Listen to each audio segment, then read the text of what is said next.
Hello, नमस्कार, आदाब, सत श्री अकाल, अस्सलाम वालेकुम। मैं हूं मोहम्मद अहमद काज़मी, लेकर आया हूं आपका पसंदीदा कार्यक्रम नज़र दुनिया पर। आज की खबर काफ़ी अहम है। फ़िलिस्तीन के मुनाफिक लीडर, जिन्हें फ़िलिस्तीनी अथॉरिटी का प्रेसिडेंट बनाकर दुनिया के सामने पेश किया जाता है, अपने आका इजराइल के डिफेंस मिनिस्टर बेनी गेंट्स से रोश हाइन शहर में जाकर मिले हैं। ये 2010 के बाद किसी फ़िलिस्तीनी लीडर की इजराइल में जाकर पहली मुलाकात थी। ये मुलाकात ऐसे वक्त में हुई है जबकि इसी साल मई में इजराइल की हमास से हुई जंग के बाद महमूद अब्बास ने इजराइल के कहने पर सैकड़ों हमास और इस्लामिक जिहाद के मेंबर्स को जेलों में डाला था। हाल ही में खबर थी कि महमूद अब्बास ने फिलिस्तीनियों को इजराइल के खिलाफ हमास के साथ हमदर्दी की बुनियाद पर बड़ी तादाद में गिरफ्तार किया है। कल शाम जब महमूद अब्बास रोश हाइन में इजराइल के डिफेंस मिनिस्टर बेनी गेंट्स से मिल रहे थे तो ऐसा लग रहा होगा जैसे एक नौकर अपने आका से मिलने उसके घर पर पहुंचा है। उधर हमास ने कहा है कि महमूद अब्बास ने बेनी गेंट्स से मिलकर फिलिस्तीनी मूवमेंट की पीठ में छुरा घोंपा है। ईरान के मीडिया में भी इस मीटिंग के बारे में दिलचस्प तबसरे हो रहे हैं, आखिर तक जरूर देखें। आपसे गुजारिश है कि अगर आपने अभी तक media star world YouTube channel subscribe नहीं किया है तो सब्सक्राइब कर लें और घंटी दबाना ना भूलें। यूट्यूब एनालिटिक्स से हमें मालूम हुआ है कि बहुत बड़ी तादाद में लोग अब भी व्हाट्सएप मैसेज का इंतज़ार करते हैं। इससे हमारे चैनल की परेशानी बढ़ सकती है, इसलिए आप आज ही हमारे चैनल को ज़रूर सब्सक्राइब कर लें और साथ ही घंटी ज़रूर दबाएं ताकि हमारी हर नई वीडियो की खबर आपको सही वक्त पर मिल सके। टाइम्स ऑफ इजराइल के मुताबिक डिफेंस मिनिस्टर बेनी गेंट्स ने ट्यूसडे रात को रोश हैन में अपने घर पर फिलिस्तीनी अथॉरिटी के प्रेसिडेंट महमूद अब्बास की मेज़बानी की है। ये पहली बार है जब फिलिस्तीनी लीडर ने 2010 के बाद इजराइल के एक सीनियर जिम्मेदार के साथ वहां जाकर बातचीत की है। जून में इजराइल की नई सरकार बनने के बाद से बेनी गेंट्स और महमूद अब्बास की यह दूसरी मुलाकात थी। डिफेंस मिनिस्ट्री के मुताबिक यह मुलाकात 2.5 घंटे तक चली, जिसमें अकेले महमूद अब्बास और बेनी गेंट्स ही मौजूद थे। बेनी गेंट्स के ऑफिस ने एक बयान जारी करके बताया है कि डिफेंस मिनिस्टर ने सिक्योरिटी कोऑपरेशन को मजबूत करने, हालात को काबू में रखने और टेररिज्म और वायलेंस को रोकने में साझा मकसद पर जोर दिया है।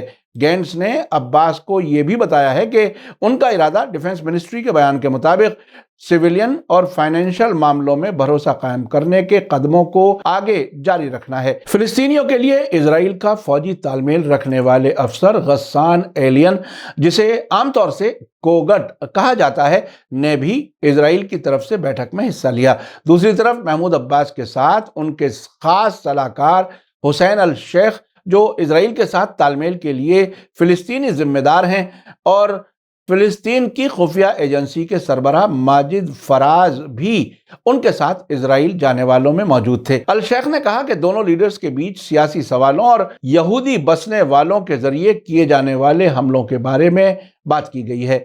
अल शेख ने एक ट्वीट में कहा है कि यह बैठक एक सियासी माहौल बनाने की तैयारी का हिस्सा थी जो एक सियासी हल की तरफ ले जाती है।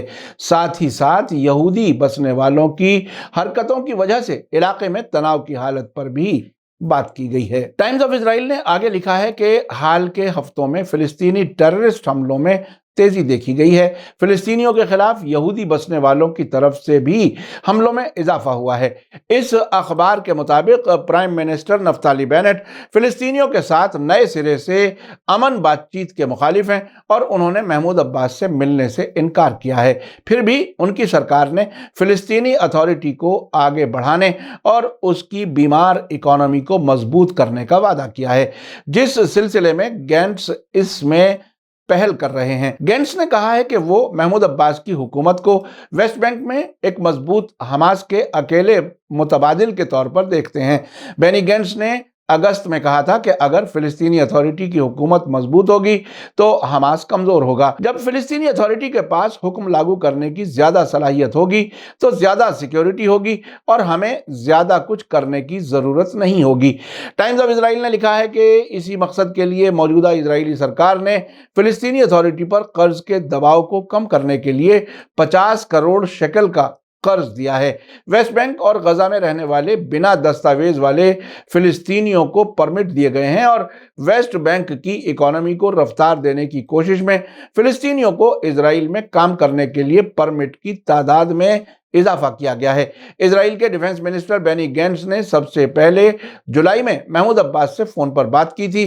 بعد میں دونوں نے باقاعدہ طریقے سے اگست کے آخر میں رام اللہ میں ملاقات کی تھی، جو 10 سال سے زیادہ مدت میں سینئر اسرائیل اور فلسطینی فیصلہ لینے والوں کے بیچ اس طرح کا پہلا ہائی لیول کانٹیکٹ تھا۔ ادھر اسرائیل کے former prime minister Benjamin Netanyahu کی اپوزیشن لیکوڈ پارٹی نے اسرائیل میں ہونے والی اس ملاقات کی نکتہ چینی کرتے ہوئے کہا ہے کہ بینٹ کی اسرائیل سرکار محمود عباس کی فلسطینی سرکار سے ملاقات کر کے فلسطینیوں کو پھر سے مرکزی حیثیت میں لوٹا رہی ہے، اور ساتھ ہی وارننگ دی ہے کہ یہ صرف وقت کی بات ہے جب تک کہ فلسطینیوں کو خطرناک رعایتیں نہیں دی جاتی۔ یعنی وہ اسرائیلیوں کو کہنے کی کوشش کر رہے ہیں کہ موجودہ حکومت محمود عباس سے مل کر غلطی کر رہی ہے۔ فلسطینی اتھارٹی کے پریزیڈنٹ محمود عباس کی بینی گینٹس سے ملاقات پر غزہ میں موجود حماس نے کہا ہے کہ انہوں نے ایسا کر کے انتفاضہ یعنی فلسطینی موومنٹ کی پیٹھ میں چھرا گھونپا ہے۔ حماس نے اس ملاقات کی سخت مذمت کی ہے۔ فلسطینی میڈیا سورسز کے مطابق آج ہی ویڈنسڈے کو حماس کے اسپوکس پرسن حازم قاسم نے اپنے ٹویٹ میسج میں بینی گینٹس سے محمود عباس کی ملاقات کو انتفاضہ کی پیٹھ میں چھرا گھونپنے جیسا قرار دیا ہے۔ قاسم کا کہنا ہے کہ فلسطینی اتھارٹی کے سربراہ کے اس قدم سے فلسطینی گروپس کے بیچ کی کھائی زیادہ چوڑی ہوگی اور حالات پہلے سے بھی زیادہ پیچیدہ ہو جائیں گے، کیونکہ علاقے میں جو لوگ اسرائیل کے ساتھ تعلقات کو نارمل کرنا چاہتے ہیں، یہ قدم ان کی آگے بڑھنے کے لیے ہمت افزائی کرے گا اور فلسطینیوں کے مقصد کو کمزور کرے گا۔ ایسی حالت میں کہ جب ویسٹ بینک میں فلسطینی لگاتار اسرائیلی فوجیوں اور غیر قانونی بستیوں میں بسنے والے یہودیوں کے حملوں کی مخالفت کر رہے ہیں، محمود عباس نے اسرائیل کے ڈیفنس منسٹر سے ملاقات کی ہے۔ اسی بیچ ایران کے پارس ٹوڈے نے ایک آرٹیکل میں بہت ہی دلچسپ اور اہم تبصرہ کیا ہے۔ اس کے مطابق اس ملاقات پر حماس کے ریئیکشن میں کچھ بہت دھیان دینے قابل پوائنٹ ہیں۔ حماس نے اس کی سخت مذمت کرتے ہوئے عباس کے اس قدم کو فلسطینی موومنٹ کی پیٹھ میں چھرا گھونپنا بتایا ہے۔ دوسرا پوائنٹ یہ ہے کہ یہ ملاقات ایسے وقت میں ہوئی ہے کہ جب اسرائیل نے فلسطینیوں کے لیے سب سے مشکل حالات پیدا کر رکھے ہیں، چاہے وہ غزہ پٹی میں رہنے والے فلسطینی ہوں یا غیر قانونی قبضہ کیے ہوئے علاقوں میں رہنے والے فلسطینی ہوں۔ اسی لیے اس ملاقات کو فلسطینیوں کے زخموں پر نمک چھڑکنا مانا جائے گا اور اس سے انہیں اکٹھا کرنے میں کوئی مدد نہیں ملے گی۔ تیسرا پوائنٹ یہ ہے کہ فلسطینی اتھارٹی کی سیکیورٹی فورسز حقیقت میں اسرائیلی ڈیفنس منسٹر کے حکم پر کام کرتی ہیں۔ اس ملاقات میں ویسٹ بینک میں فلسطینی سیکیورٹی فورسز اور اسرائیلی فوجیوں کے بیچ زیادہ تال میل اور کوآپریشن کا معاملہ اٹھایا گیا ہے۔ اس سے فلسطینیوں پر زیادہ دباؤ بنایا جا سکے گا اور ان کی آواز کو چالاکی سے کچلا جا سکے گا۔ پارس ٹوڈے کے تبصرے کے مطابق اس ملاقات کے بارے میں چوتھا پوائنٹ یہ ہے کہ حالیہ واقعات میں غزہ میں موجود ریزسٹنس گروپس یعنی حماس اور جہاد اسلامی جیسے گروپس اور ویسٹ بینک کے فلسطینیوں کے بیچ ایک خاص ایکتا دیکھی گئی تھی۔ غزہ میں موجود فلسطینی ریزسٹنس گروپس اور اسرائیل کے بیچ حالیہ لڑائی میں ویسٹ بینک اور یہاں تک کہ 1967 سے پہلے قبضہ کیے گئے علاقوں میں رہنے والے فلسطینیوں نے کھل کر حماس کو اپنا مسیحا بتایا اور غزہ کے حق میں سڑکوں پر نکل کر پروٹیسٹ کیے، کیونکہ یہ لڑائی مسجد الاقصی پر اسرائیلیوں کے حملوں کے خلاف اور بیت المقدس کے فلسطینیوں کے حق میں شروع ہوئی تھی۔ اس نے تل اویو کی مشکلات کو بڑھا دیا۔ یہی وجہ ہے کہ اسرائیلی ذمہ داروں نے فلسطینیوں میں پھوٹ ڈالے رکھنے اور انہیں اکٹھا نہیں ہونے دینے کے لیے اپنی کوششیں تیز کر دی ہیں۔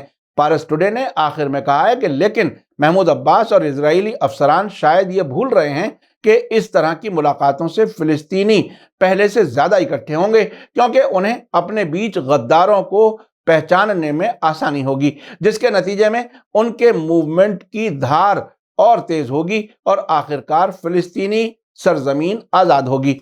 आपने देखा कि इजरायली मीडिया की तरफ से फिलिस्तीनियों को टेररिस्ट कहा गया और यहूदी बसने वालों के हमलों को बहुत सादगी से बयान किया गया। महमूद अब्बास और बेनी गेंट्स की तन्हाई में हुई मुलाकात में क्या कुछ तय किया जा सकता है, वो महमूद अब्बास के अब तक के मुनाफिक कैरेक्टर से अंदाजा लगाया जाना आसान है। साथ ही बेनी गेंट्स ने अगस्त में इजराइल की तरफ से महमूद अब्बास की हकीकत भी बता दी और साथ ही कहा कि अगर फिलिस्तीनी अथॉरिटी की हुकूमत मजबूत होगी तो हमास कमजोर होगा। जब फिलिस्तीनी अथॉरिटी के पास हुक्म लागू करने की ज्यादा सलाहियत होगी तो ज्यादा सिक्योरिटी होगी और हमें यानी इजराइल को ज्यादा कुछ करने की जरूरत नहीं होगी।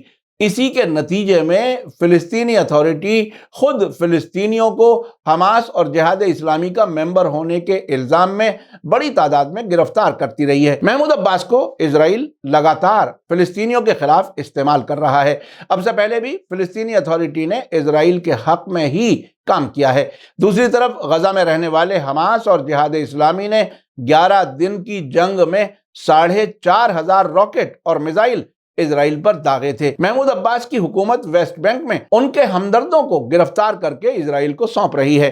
मीडिया स्टार वर्ल्ड लगातार इस इलाके की खबरों और खास तौर से मुनाफिकों की हरकतों पर नजर रखे हुए है। इसी के साथ मुझे दीजिए इजाजत। आज का एपिसोड कैसा लगा कमेंट्स में जरूर लिखें। थैंक यू, धन्यवाद, शुक्रिया।